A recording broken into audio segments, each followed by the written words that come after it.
Hey guys, in this video I will compare the Panasonic Lumix G80 and the G9, including all of the latest firmware updates as of June 2022. Both cameras I still find very relevant today, especially for a semi-professional videographer like myself, so without further ado, I'm sure it will be quite an interesting show. And just so you can get the idea, here are the key differences between those two models. So the first thing you can notice is that the G9 is a bit bigger and heavier, by about 100 grams in comparison to the G80. That said, in exchange you get more comfortable grip and better build quality. Whereas on paper both bodies are supposed to be made of magnesium alloy, in reality I can notice a difference.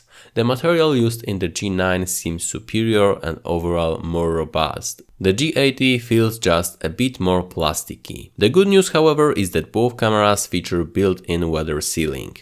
The G9's advantage in ergonomics is also visible in the overall button layout and feel of them. Notice it has dedicated white balance, exposure and most importantly ISO control right next to your finger. On top of that, the small screen on top lets you preview the most important settings. I must say I always liked this quirky feature. The size, shape and feedback of buttons is more solid on the G9. Especially the power switch is super handy and really quick to use. The one on the G80 is harder to press, sharper and sometimes even painful to use. That said, I need to mention there is one thing that the G80 does better in terms of ergonomics. It has the same type of dials dedicated for both aperture and shutter speed control. In the G9, the lower dial is similar to that of the G80, however the one next to the shutter button is completely different and unfortunately it's not working in a precise manner. Still, this is my only nitpicking, but I thought it might be important to some of you. When it comes to the viewfinder, the one in the G9 is of higher resolution and has a bit bigger magnification. I'm not sure how much of that you can notice in this footage, but in reality, trust me, it provides with noticeably more vision and superb quality. And all of the specs aside, the external part of the viewfinder itself is bigger and covered with softer rubber, thus it greatly influenced this overall better experience. But don't get me wrong, the EVF in G80 is quite fine, especially for its class, but this upgrade is noticeable and very welcome. Both G9 and G80 features the same 3-inch LCD panel on the back, which provides very good quality and visibility even in direct sunlight. Additionally, it is a touchscreen with multi-touch capability that's quite well integrated and tuned with the whole software. But let's move to the concretes and first check out the picture quality in JPEGs. Looking at this landscape picture, both perform quite closely with pretty much the same color science and dynamic range. Probably the biggest difference is in the details, because zooming in I can spot a bit more information in the grass area coming from the G9. The other camera looks kind of messy in comparison. However, in less complicated scenes, such as in this close-up, that difference is starting to be less noticeable, or should I say even non-existent. But all in all, I think it is safe to say that the G9 produces better out of the camera JPEGs compared to the G80, even if not by much. Moving to the raw files, in this picture I maxed out the highlights and shadows to verify the difference in the dynamic range many people mention. I have to say though, the level of noise in the crop stays pretty similar. The same settings applied to this one, and while again there is no huge difference between the two at first sight, I think I can notice a subtle advantage of a G9. Just look for yourself at the grass area and notice more richness with more various color tones captured on the G9. It seems you can almost evaluate the condition of the urban greenery with this camera, which cannot be said about the G80. So maybe in fact the devil is in the detail. And with another close-up, I find the overall level of detail to be quite similar. Although a bit more resolution from the G9 means you can zoom in a tad more, so that's always a plus from my perspective.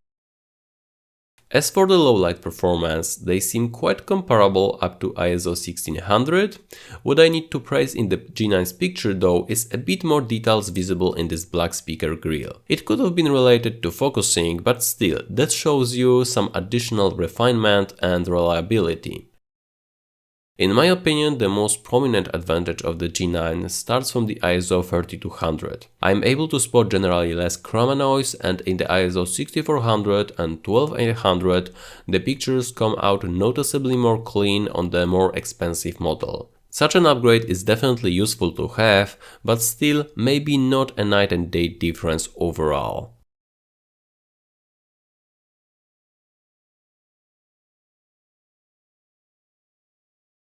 But let's move on to the perhaps most important, video quality.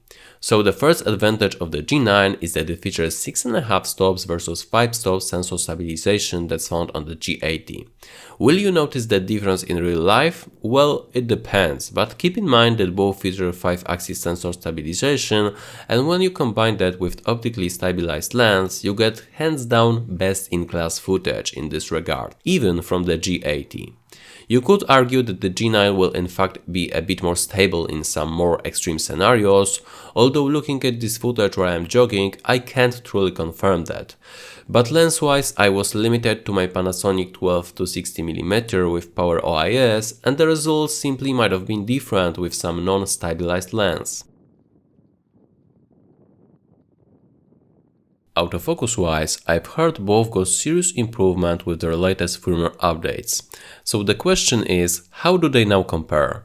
So please, pay attention. Here is the 4K footage from Lumix G80 in single autofocus mode.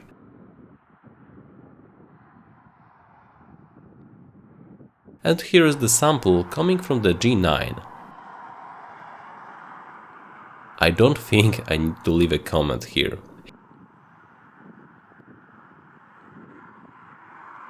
Here I've made the same type of test but in continuous autofocus. Despite new firmware, I would say G80 is still a bit too slow for today's standards. In comparison, the G9 is amazing. It almost performs like new contrast and phase detect systems used in Sony. And I say almost because in some tricky condition you could probably get it to perform a bit worse. But still, just look at this level of speed. Panasonic has done a remarkable job in regards to the side of software engineering. Another advantage of the more expensive camera lies in the 4K 60 recording.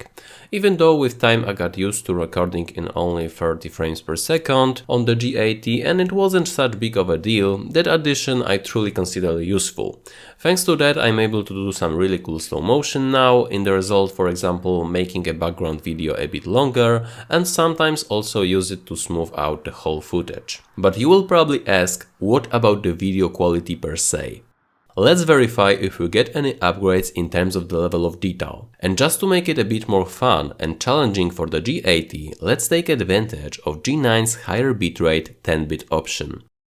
Zooming in, the difference is again not striking, but it seems that G9 will make the most out of the sharper lens. Looking at the bezel around this watch, I'm able to spot more nuances in this metal texture compared to the G80. More professional users will also appreciate not only mentioned 10-bit recording in 4K 30, but also the presence of HDR. Here I played with it for a while, converting it into the SDR format, and as you can see, without a doubt it is a quite cool feature. I also consider video quality in low light to be improved with the newer model. The main difference to me is how both handle the noise. Throughout the tested ISO range, the footage from the G9 has much less color noise and it seems less processing with more information preserved. I think the difference in sharpness and the level of detail is much more prominent than in a good lighting conditions actually. Let's get into the crop on the sample in ISO 6400. To me, this is truly a significant difference in detail in favor of the G9. More processing on the G80 means you get a lot more artifacts and well, it does not look like 4K should in the end.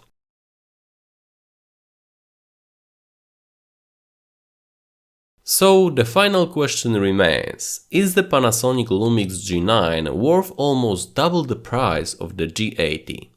As a long-time G80 user, let me say, this camera I still consider quite competitive in its class. The selection of more affordable lenses and class-leading stabilization makes this micro 4x3 format a tough competition to something like Sony even today. Throughout those years I've recorded multiple YouTube videos and taken many pictures with it, both for my main channel and the other one, M-Audiophile. Some of the shots I consider in fact look as good as from the cameras with a bigger sensor.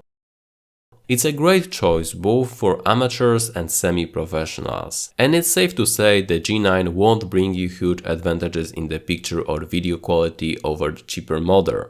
I would rather consider it as a package of small upgrades in almost every way, with a few that could be very significant depending on the person's looking. Speaking from experience, I was convinced of this change mainly by the three things: better electronic viewfinder, improved autofocus, and ability to record 4K in 60 frames per second. And if you'll add slight improvements in overall video quality and stabilization to that, this decision really feels natural. However, having in mind such difference in the retail price, you really need to do calculations on your own. And that's why I've personally went for the used G9, which cost me about $650. When you combine the list of mentioned upgrades with such deals on the aftermarket, the step up to the G9 from the G80 starts to look a lot more attractive. But ultimately, you decide. Write in the comments, what do you think about both cameras? Is the upgrade to the G9 really worth the extra cost? Please consider subscribing as the only way of supporting my work on YouTube and to not miss my future camera reviews and comparisons. See you in the next one. Peace.